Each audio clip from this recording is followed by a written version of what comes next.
Pennsylvania Congressman Conor Lamb is expected to launch his bid for Senate this week.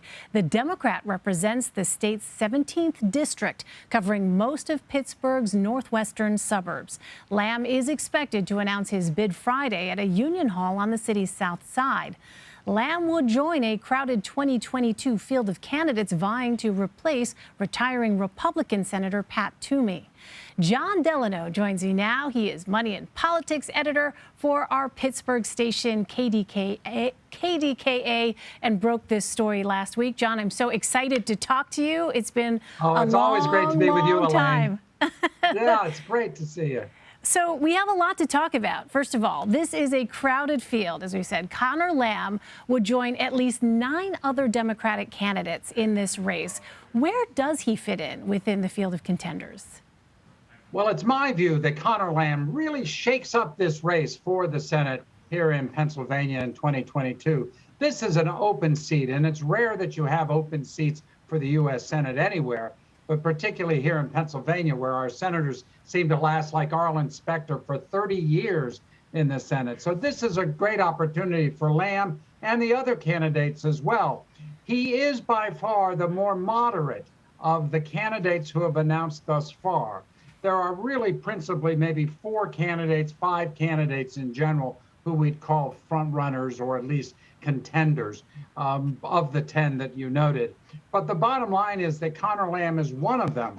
He is one of them because he is someone with a well-known name, has become well-known across the state for winning Republican races, Republican seats, defeating Republican incumbent Congress members, as a matter of fact. So he enters this race as someone who is a proven winner. He won 3 congressional elections in just 3 years. That's pretty amazing.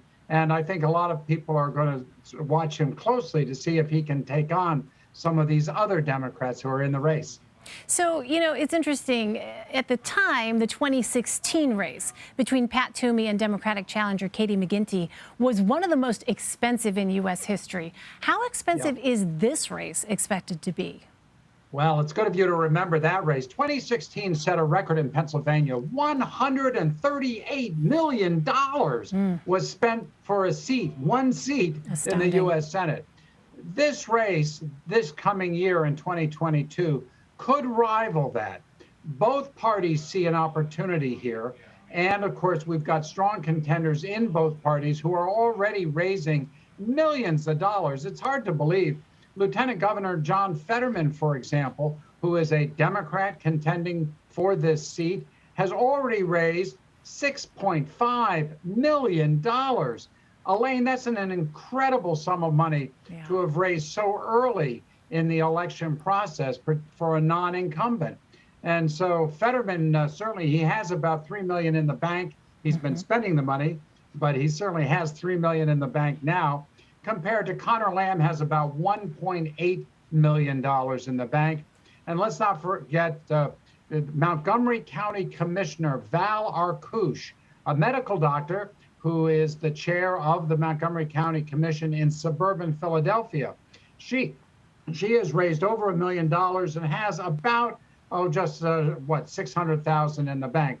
So she's running behind in the fundraising count, but she's the only woman in the race. She's from suburbia, and she's from part of the state that is really very critical for Democrats in this coming year and years to come, I suspect. So let's talk about that a bit more. We showed a map at the top. What regions of the state, Jon, will be key to winning the Democratic primary? Well, I think I sort of indicated Philadelphia and its suburbs. It used to be that Western Pennsylvania was the key, but we've got a lot of Democrats who have become Republicans because they are really Trump Democrats.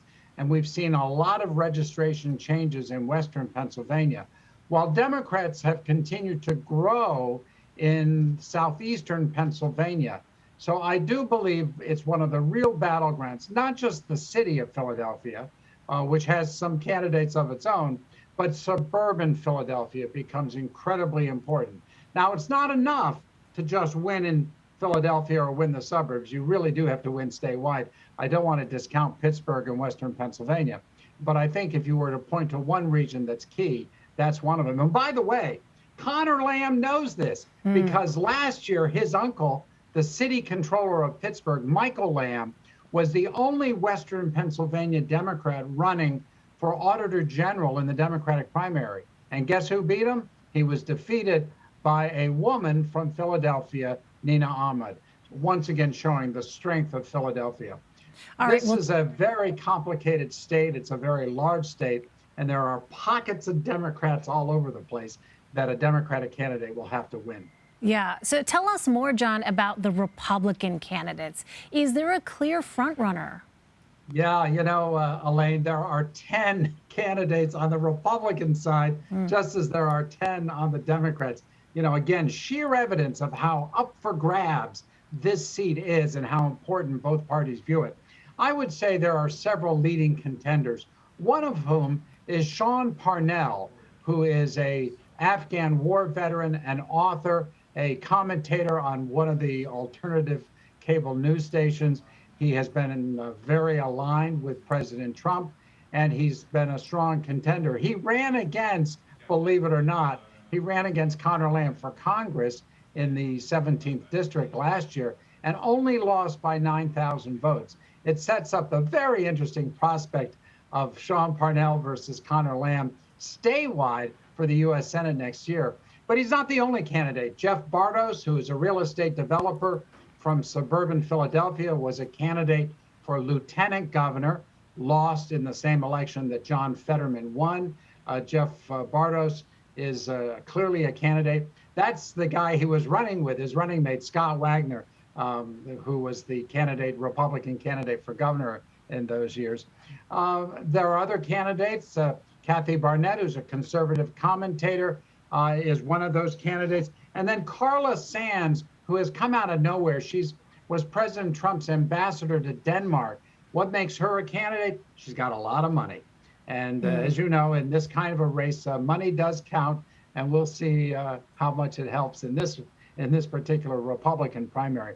Republicans tend to zero in on a nominee during their endorsement process or their convention process early on. But I'm not sure that's going to work this year. I think we have some very powerful people, strong nominees in both parties who are going to run all the way to the primary in May of 2022. No shortage of candidates to keep track of in your state, sir. Jon Delano, longtime friend of the program. Jon, thank you so much. We're always grateful to have your insight. Thank you. Well, it's always fun to be on the show, and particularly with you, Elaine. Thank you again. Take care.